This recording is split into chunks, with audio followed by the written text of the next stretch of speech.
제가 가진 성경으로 신약 115면이고요. 12장 35절부터 40절까지 말씀, 이제 저와 함께 한 절씩 교독하시겠습니다. 허리에 띠를 띠고 등불을 켜고 서 있으라.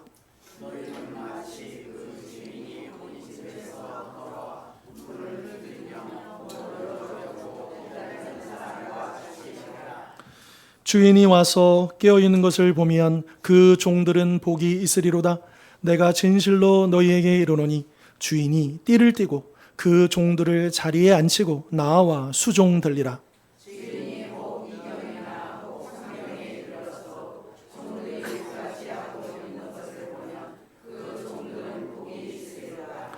너희도 아는 바니 집주인이 만일 도둑이 어느 때에 이를 줄 알았더라면 그 집을 뚫지 못하게 하였으리라.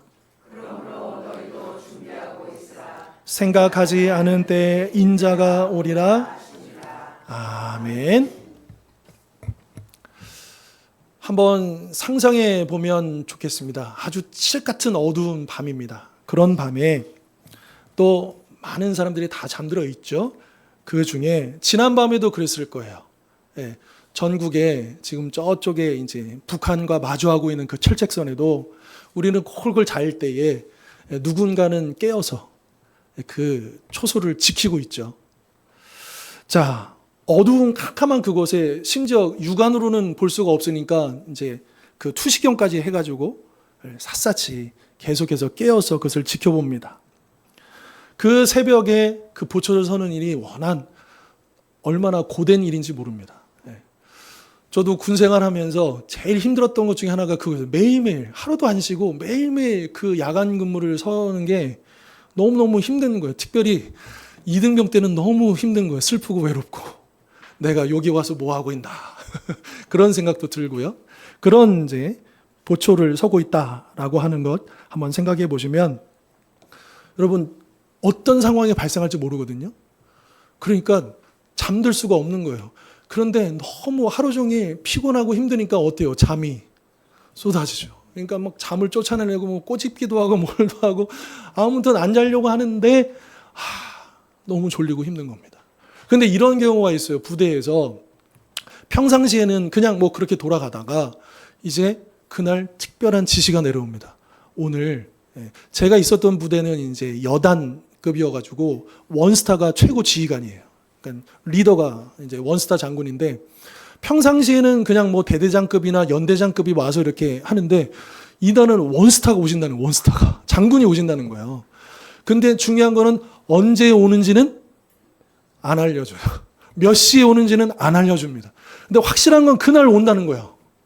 그러니까 이제 그날 야간 보초를 쓰는 사람은 어떻게 했어요? 마음이 이러다가 졸다가 내가 보초 설 때 오면 큰일 나는 거잖아요. 그죠? 그런 심정으로. 저도 이등병 때 그런 일이 있었어요. 원스타가 오는데 조마조마하면서 쓰는데 진짜 왔는데 저 때는 안 오시고 다음번에 온 거예요. 근데 그때 이등병 저랑 동기였는데 그 친구가 완전히 FM대로 해가지고요. 그날 바로 포상휴가 갔습니다. 그날. 근데 만약에 제대로 FM대로 하지 않고 졸다가 그 지휘관이 왔다가 어떻게 됐을까요? 지금은 없어졌지만 그 당시 기준은 영창 바로 갑니다. 그러니까 이렇게 초소를 지키고 사실은 대부분의 시간은요 별일이 없어요. 그냥 어두운 밤을 지내는 거예요. 특별한 것도 없어요.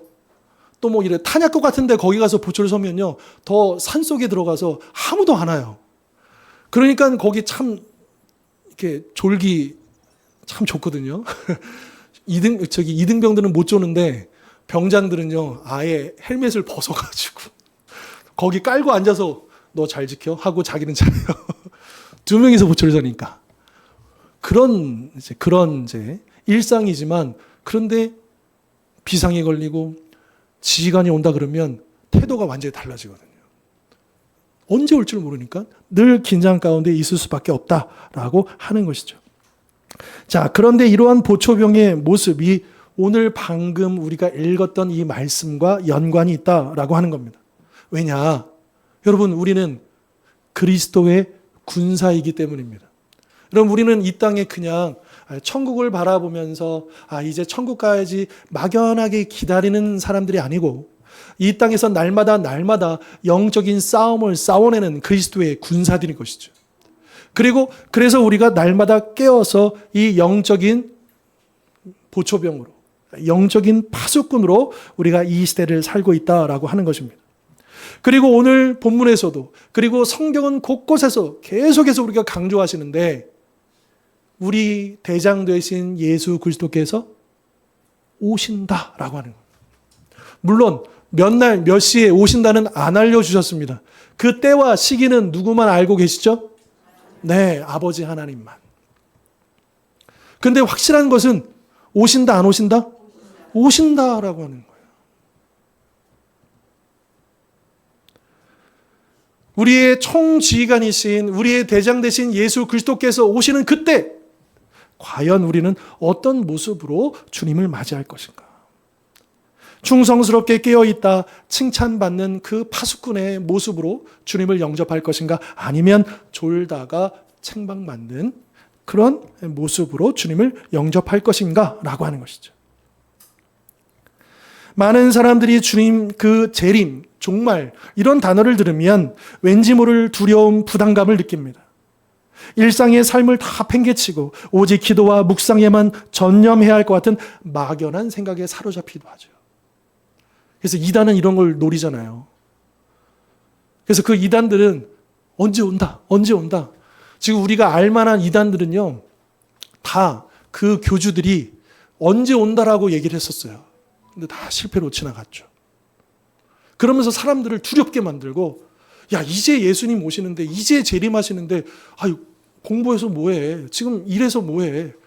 다 처분하고, 다 모여. 이제 이런 식으로 이제 이단들은 성도들을 유혹하고 미혹하고 또 그렇게 잘못된 길로 인도하는 거죠. 자, 그러나 오늘 본문에서 예수님께서 말씀하시는 깨어 준비한다라고 하는 것, 주님이 다시 오실 그때를 준비한다라고 하는 그 의미가 뭐냐? 그것은 단지 이 세상을, 현실을 도피하는 소극적인 기다림이 아니라 매일매일 주어지는 오늘의 그 하루의 삶을 아주 의미 있고 충성스럽게 살아내는 적극적인 삶의 방식이다라고 주님은 강조하고 있다라고 하는 것이죠. 그래서 오늘 말씀을 통해서 우리 주님께서 기뻐하시는 깨어있음, 그리고 준비가 무엇인지 그 구체적인 의미를 발견하고 우리의 삶을 주님 앞에 새롭게 세우는 은혜의 결단의 시간이 되실 수 있기를 바랍니다. 자, 먼저 35절로 37절 말씀입니다. 한번 눈으로 보시고 제가 읽겠습니다. 허리에 띠를 띠고 등불을 켜고 서 있으라.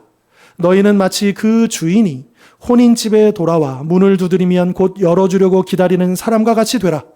주인이 와서 깨어있는 것을 보면 그 종들은 복이 있으리로다. 내가 진실로 너희에게 이르노니 주인이 띠를 띠고 그 종들을 자리에 앉히고 나와 수종 들리라. 아멘. 자, 여기서 예수님께서 그때를 기다리는 성도의 두 가지의 자세를 얘기해 주십니다. 첫 번째가 뭐냐 하면 허리에 띠를 띠라라고 하는 거예요. 근데 오늘날에도 우리가 이제 그 바지를 입으면 이제 보통 이제 허리띠, 이렇게 혁띠를 이렇게 하는데, 그런데 이게 좀 와닿지 않는 게 뭐냐면 이건 이 당시의 문화를 이해할 때 좀 더 와닿는 거예요. 여러분 뭐 영상이나 이런 데를 보시면 예수님 당시에 사람들이 입은 옷을 생각해 보면 이제 똑같진 않지만 이런 형식인 거예요. 제가 입은 지금 목사 가운처럼 구멍 이렇게 있고 머리 탁 나오고 이렇게 있으면 이게 헐렁헐렁 이렇게 하는 옷이에요. 그러니까 굉장히 편안하게 활동하기에 참 좋은 옷이죠. 근데 이제 이걸 하고 일을 하려고 그러면 뭐 하려고 그러면 이게 나풀나풀 되니까 어때요? 예. 그러니까 그 영상을 한번 찾아보시면 예수님 당시에 그런 드라마나 영화를 보시면 항상 그들은 이거를 이렇게 딱 움켜쥐는 띠를 하게 되어 있습니다. 그렇게 해야만 어떤 활동을 하는데 거침이 없고 문제가 없다라고 하는 것이죠. 그래서 군인은 전쟁터에 나가기 전에, 또 일꾼은 밭에 나가기 전에, 또 여행자는 먼 길을 가기 전에 반드시 허리에 띠를 띠고 그렇게 나아가는 것이죠. 그래서 그 사도 바울이 하나님의 전신갑주를 설명할 때도, 그 로마 군단병의 그 갑옷을 설명할 때도 제일 먼저 나오는 게 서서 진리의 띠를 띠고라고 그렇게 시작하지 않습니까? 그것이 첫 출발점이에요. 이 로마 시대 때 당시 옷들이 그랬거든요.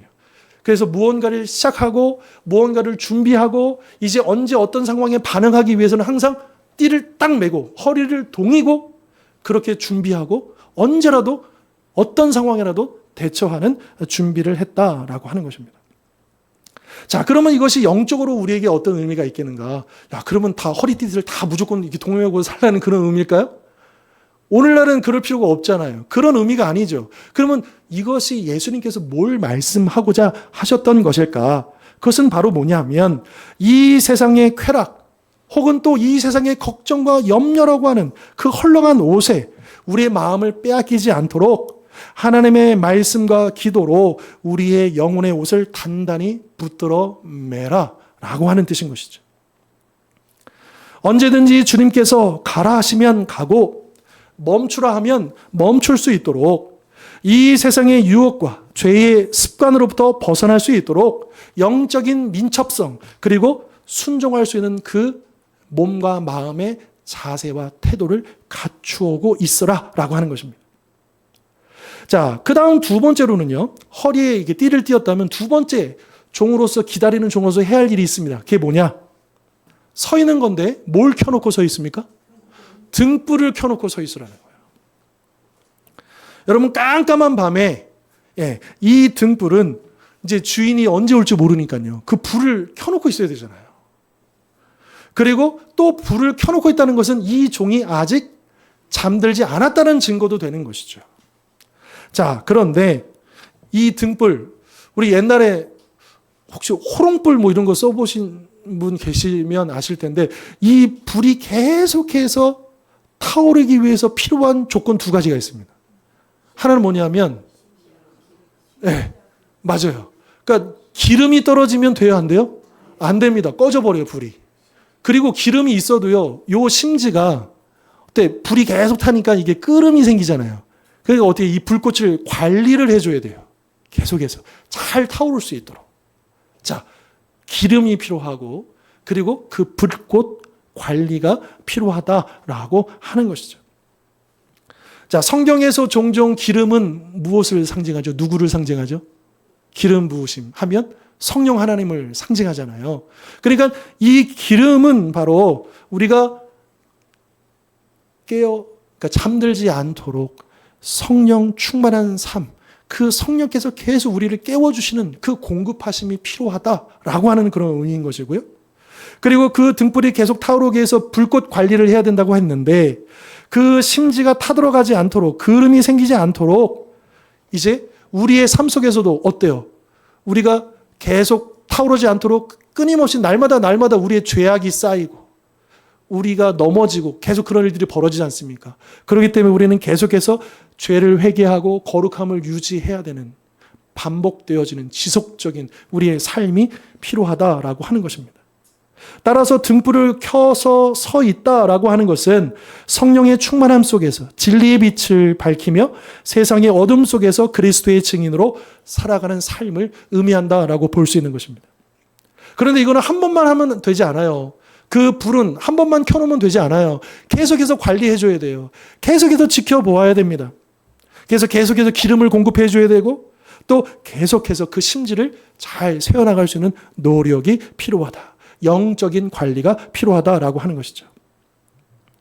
자, 이렇게 두 가지, 허리를 동이고 그리고 등불을 켜고 서 있는, 그래서 깨어있는 종에게 예수님이 놀라운 복을 약속하십니다. 37절 다시 한번 보시면 어떤 약속이냐? 주인이 종이 되어서 그 충성된 종들을 잔치상에 앉히고 직접 시중을 들어주신다라고 하는 겁니다. 주인이 종에게, 그러니까 원래는 누가 누구에게, 종이 주인을 섬기고 해야 되는 거잖아요. 그런데 그날에 주인이 완전히 반대로 그렇게 섬겨주는 그런 잔치상의 이미지를 보여주고 있다라고 하는 겁니다. 여러분, 이거는 이 당시 로마 시대들은요 상상할 수 없는 일이에요. 완전히 파격적인 일이에요. 그래서 예수님께서 제자들의 발을 씻기실 때도 베드로가 어떻게 했습니까? 주님 구석구석 씻어주십시오 이렇게 했습니까? 아니요, 절대로요. 절대로요. 감당할 수 없는 일인 거예요. 이건 있을 수가 없는 일인 거예요. 그런 것처럼 지금 여기서 종이 아니라 주인이 지금 종의 발을 씻어준다는 거예요. 그 종을 섬겨준다는 거예요. 이건 뭐냐 하면 이 세상의 그 가치를 완전히 뛰어넘는, 그러니까 하나님 나라에서 우리가 받게 될 복은요, 우리가 이 세상에서 상상하는 그것을 완전히 뛰어넘는 놀라운 축복이다라고 하는 것을 우리에게 말씀해주고 있다라고 하는 것이죠. 그런데 주인이 그 띠를 띠는 것에서 그치지 않고 수고한 종들을 이 잔치상에 이 영광스러운 자리에 앉힌다. 또 직접 그들의 시중을 든다. 이렇게 이야기하는 것은 야, 너희들 참 수고했으니까 이제 보상 좀 받아라. 이런 의미가 아니고, 이거는요, 유대인들은 이 이야기를 딱 들으면서 뭘 상상하느냐? 하나님 나라의 혼인잔치를 생각한다는, 메시아가 오셔서 회복할 그 나라, 완성될 그 나라, 거기에선 이런 일들이 벌어진다라고 하는 그런 이미지가 구약에서부터 흘러오고 있다라고 하는 것이죠. 장차 하나님의 나라가 완성됐을 때 하나님의 백성들이 그리스도와 함께 앉아서 교제하며 누리게 될 영원한 기쁨과 안식, 그 영광을 상징하는 이미지다라고 하는 것입니다. 이처럼 주님은 우리의 그 작은 수고와 헌신을 얼마나 귀하게 보시는지 모릅니다. 그리고 장차 우리가 누리게 될 하나님 나라의 그 영광은 우리의 상상을 완전히 뛰어넘게 될 것이다 라고 하는 것이죠. 그렇다면 지금 주님을 기다리는 종으로서 우리의 영적인 상태는 어떻습니까? 나의 허리에는 순종의 띠가 단단히 미어 있습니까? 아니면 세상의 안일함이라는 헐렁한 옷을 입고 있습니까? 나의 심령에는 성령의 등불이 환하게 타오르고 있습니까? 아니면 기름이 다 떨어져 연기만 피우고 있지는 않습니까? 다시 한번 우리를 돌아보면서 말씀의 허리띠를 조이고 기도의 기름을 채워서 우리 주님을 언제라도 맞이할 수 있도록 다시 한번 더 새롭게 결단하실 수 있기를 바랍니다. 자, 이렇게 예수님께서 비유를 통해서 말씀해 주셨어요. 그러니까 기다렸다는 듯이 우리가 읽진 않았지만 41절에 보시면 베드로가 물어봅니다. 뭐라고 물어보느냐?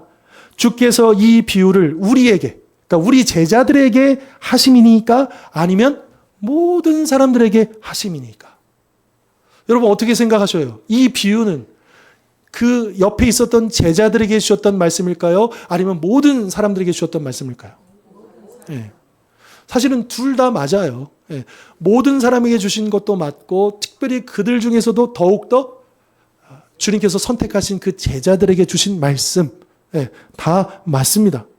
자, 그래서 예수님께서 그 대답으로 이거다 저거다 말씀하지 않고 또 비유로 말씀을 해주셔요. 그 비유가 뭐냐 하면 지혜 있고 진실한 청지기의 비유입니다. 그러면서 이 비유로 답하심으로써 깨어 준비하는 것이 특정한 소수의 사람들에게 주어진 특별한 사명이 아니고 예수님을 따른다라고 하는 모든 성도들이 따라야 할 보편적인 사명이다. 그러니까 이거는 뭐 목사님이나 장로님이나 어떤 그런 직분이 있는 사람들에게만 주어진 사명이 아니고 예수님을 믿고 예수님을 따르는 모든 그리스도인들에게 주어진 사명이다라고 하는 것을 예수님은 강조하셨던 것이죠. 자, 42절, 43절 보시면요. 자, 우리 같이 한번 읽어볼까요? 주께서 이르시되 42절, 43절입니다. 시작.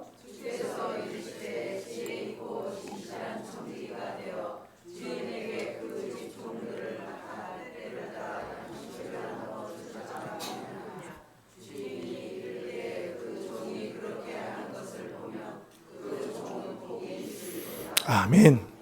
자, 이 청지기에게 요구되는 두 가지 덕목이 있습니다. 그러니까 이 청지기를 지금 설명해주는 형용사가 두 개가 있어요. 하나는 뭐죠? 뭐가 있어야 돼요? 지혜가 있고, 그리고 또 하나는 진실하고. 여러분, 지혜와 진실한 청지기입니다. 그냥 청지기가 아니고요. 첫 번째 뭐라고요? 지혜로운. 두 번째, 진실한 청지기여야 한다라고 하는 것이죠. 그러면 여기서 지혜롭다는 게 뭘까? 스마트하다, 똑똑하다 의미는 아닐 겁니다. 그러면 나는 탈락인데. 네. 똑똑하지 못하면 청지기가 못 되는 거 아니죠. 그게 아닙니다. 여기서 말하는 지혜로운 거는 뭐냐면요. 주님의 뜻을 알고 그 뜻을 알아서 그 뜻대로 행한다라는 의미예요. 뭐가 지혜라고요? 네, 네. 참 지혜는 여호와를 경외하는 데서부터 오는 것이죠. 세상에 많은 지식을 가지고 세상에 어떤 힘이 있고 권세가 있어서 지혜로운 게 아니고 정보를 많이 갖고 있어서 지혜로운 게 아니고 누구를 경외할 때요? 하나님을 경외. 왜요? 하나님을 경외하는 자는 그분의 뜻을 알기 때문에. 그래서 그 뜻을 행하려고 노력하기 때문에 바로 거기에 참 지혜가 있다라고 하는 것이죠. 보통 우리 한국교회에서 지혜하면 솔로몬을 생각하고요. 그래서 우리 아이들을 위해서 축복 기도할 때 솔로몬과 같은 지혜를 부어주십시오 기도하잖아요. 근데 결국에는 들어보면 그거예요. 똑똑해가지고 좋은 학교 가고 좋은 직장 그런 지혜를 얘기해요. 성경은 그런 지혜를 말씀하고 있지 않습니다. 성경이 말씀하시는 지혜는 이 땅에서 잘 먹고 잘 사는 지혜가 아닙니다. 이 세상에서 성공하는 지혜가 아닙니다. 성경이 강조하시고 오늘 본문에서도 예수님께서 강조하시는 지혜는 우리 아이들이 아니 우리 모든 성도들이 갖춰야 될 지혜는 누구의 뜻이요? 하나님의 뜻이 무엇인지를 분별하는 지혜가 필요한 거예요. 그게 곧 우리의 생명이고 그것이 곧 우리의 구원의 길입니다.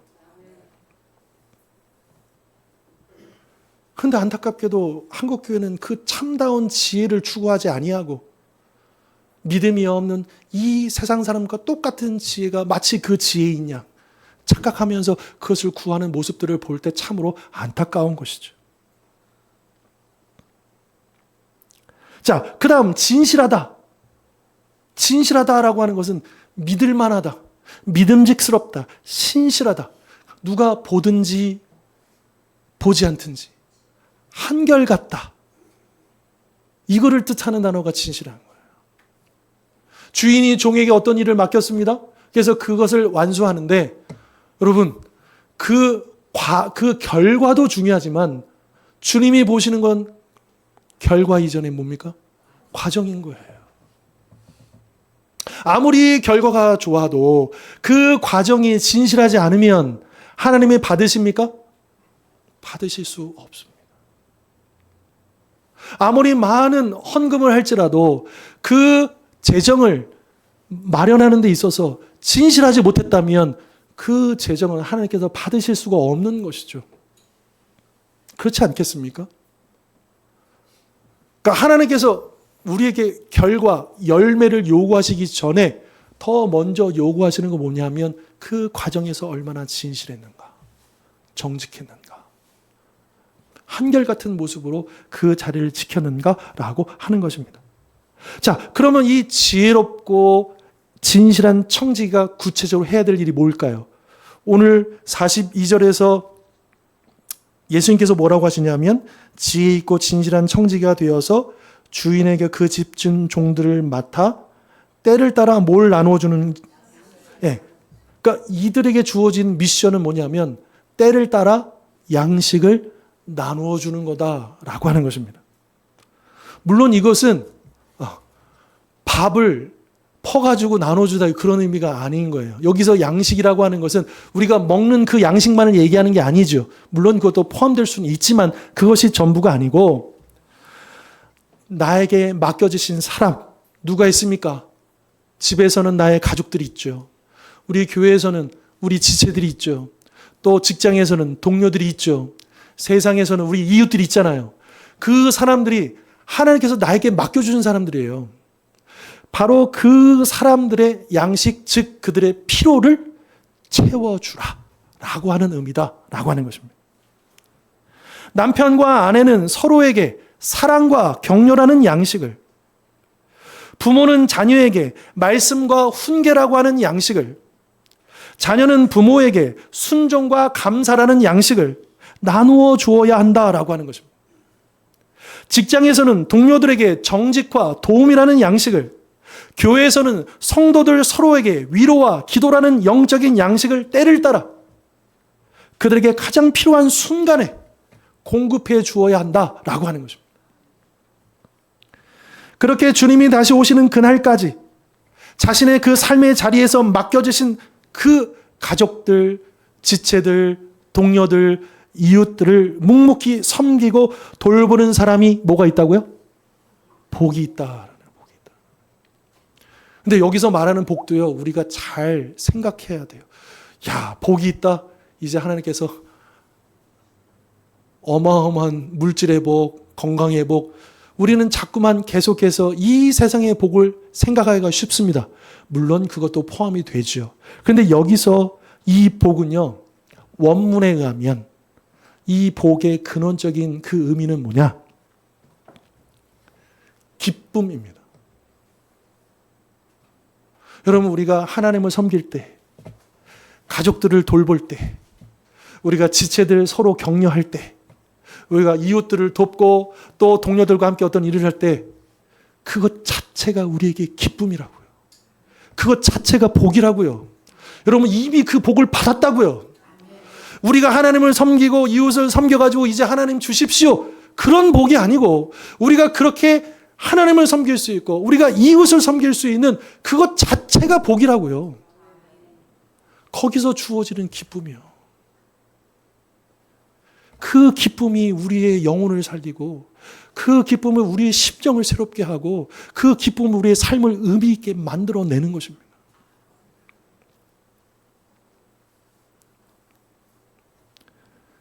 그래서 재림을 준비하는 가장 지롭고 진실한 방법은 뭐냐 하면 바로 내 옆에 있는 그 사람들에게, 가족과 지체와 동료와 이웃들에게 작지만 나의 그 진실한 사랑을 실천하는 겁니다. 사랑하는 겁니다. 예수님께서 분명히 말씀하셨잖아요. 하나님께서 우리에게 주신 위대한 계명 딱 하나. 뭐 하라고요? 사랑하라고요. 첫째는 누구를 사랑? 하나님을 사랑. 둘째는 누구를 사랑해요? 네. 여기 이웃은 가족으로부터 다 포함되는 거죠. 하나님이 우리에게 주신 계명은 이거예요. 사랑하라는 거예요. 그리고 우리가 주님 앞에 섰을 때 뭘 물어보시겠습니까? 너희들 얼마나 사랑했니? 이거 물어보시지 않겠습니까? 우리의 주어진 미션이 사랑이에요. 우리 인생의 가치가 평가되는 것도 바로 거기 있는 거예요. 내가 얼마나 성공했느냐, 내가 얼마나 많은 일을 이루었느냐, 내가 어떤 직분을 가졌느냐, 내가 어떤 사회적인 위치에 있었느냐, 그게 우리 인생을 결정하고 평가하는 게 아닙니다. 주님께서 단 한 가지 물어보실 거예요. 사랑. 얼마나 사랑의 열매를 맺었나.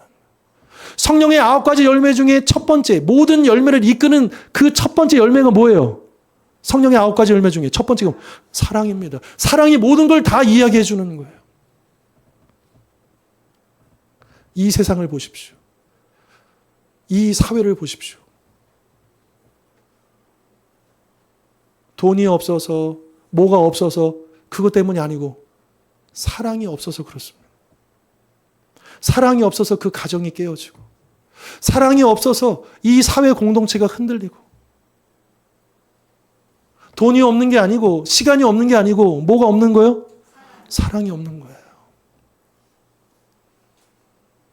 이 마지막 때 깨어서 지혜롭고 진실한 종으로서 깨어서 우리가 감당해야 될 일은 뭐냐?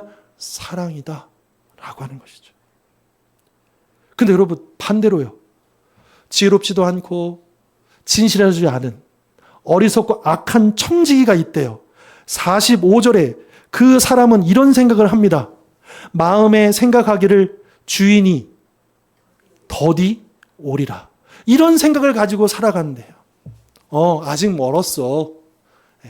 주님, 그 주인이 오시려면 아직 멀었어. 라고 하는 이런 잘못된 생각은요, 두 가지의 끔찍한 행동으로 이어집니다. 계속 그 말씀을 보시면 이 악한 청지기는요, 때려요. 누굴 때려요? 남녀 종들을 때려요. 주인이 맡겨주신 동료들을 섬겨야 할 그가 오히려 자신의 힘을 이용해서 그들을 억압하고 괴롭히는 것입니다. 하나님께서 우리 부모들에게 자녀들을 맡겨주신 거예요. 내 소유가 아니에요. 하나님의 소유인데 그 부모에게 자녀들을 맡겨주신 거예요. 그런데 부모가 그 자녀들을 함부로 한다? 여러분, 또한 교회에서 우리 지체들을 하나 되게 하셨죠. 여러분, 우리가 직분이 있어서 우리가 그 직분의 구별됨은 있지만 서로 그 영적인 질서를 존중하지만 그렇다고 해서 우리는 수직적인 관계가 아닙니다. 우리는 오직 예수 그리스도 안에 모두 하나잖아요. 가족이잖아요. 그런 지체를 함부로 대하고 함부로 판단하고 함부로 비난하고 함부로 행동한다? 또 이 사회에서도 마찬가지죠. 직장에서 또 가까운 그 지인들과의 그 관계 속에서 하나님께서 다 맡겨주신 사람들이라고요. 그런데 그들을 때린다? 함부로 한다? 우리는 생각해 볼 필요가 있다라고 하는 거죠. 두 번째는 뭐냐면 계속 보시면 그 악한 종은 먹고 마시고 취하게 됩니다. 그가 먹고 마시고 취하는 모든 것들은 누구 거예요? 네, 주인 거잖아요. 이 종의 것이 아니잖아요. 주인 거를 가지고 먹고 마시고 취하는, 탕진하는 모습을 보고 있다라고 하는 것이죠.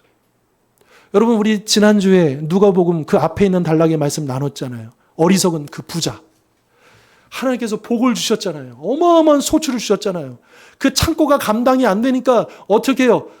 내 것, 나의 창고, 이기적이고 나를 위해서만 쓰는 모습을 보았잖아요. 그게 바로 어리석고 악한 종의 모습인 거예요.